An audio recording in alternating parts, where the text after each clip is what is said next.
dari sistem peredaran darah ikan. Sistem peredaran darah ikan memiliki peran sangat penting dalam pengangkutan oksigen, meliputi seluruh tubuh ikan.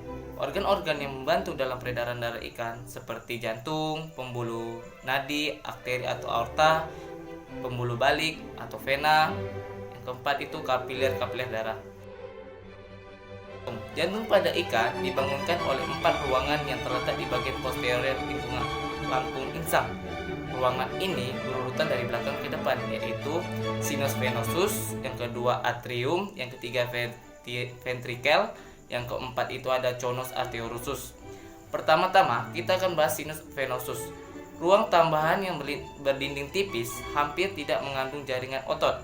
Yang kedua atrium, ruang tunggal yang dindingnya relatif tipis, terletak anterior dari sinus venosus.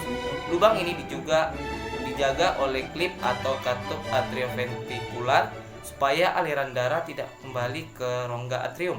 Yang ketiga itu ventrikel, adalah ruang berdinding tebal berotot, menerima darah hanya dari atrium dan menempatkan darah melalui aorta ventral ke insang.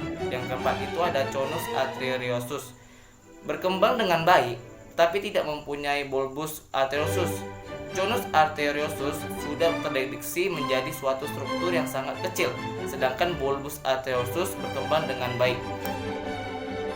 Arteri adalah pembuluh darah yang aliran darahnya menjauhi jantung atau saluran yang dilalui darah yang keluar dari insang menuju ke bagian-bagian tubuh.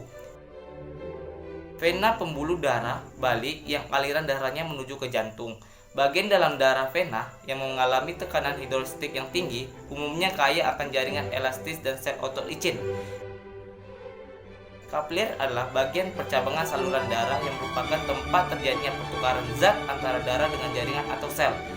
Fungsi utama darah sebagai transportasi, bahkan bahan materi yang dibutuhkan bagian tubuh atau yang tidak terperlukan dibawa ke organ pembangunan. Yang kedua, darah juga menjaga masuknya bahan penyakit, memperbaiki jaringan yang rusak, dan membawa oksigen ke jaringan-jaringan tubuh. Yang ketiga, pengantar hormon ke organ atau sel target. Dan dengan adanya hormon dalam aliran peredaran darah, seolah-olah berfungsi seperti sistem saraf tambahan. Sel darah dibagi menjadi dua, yaitu sel darah merah dan sel darah putih. Sel darah merah itu ada eritrosite, yang sel darah putih itu ada leucite. Sekian dari saya.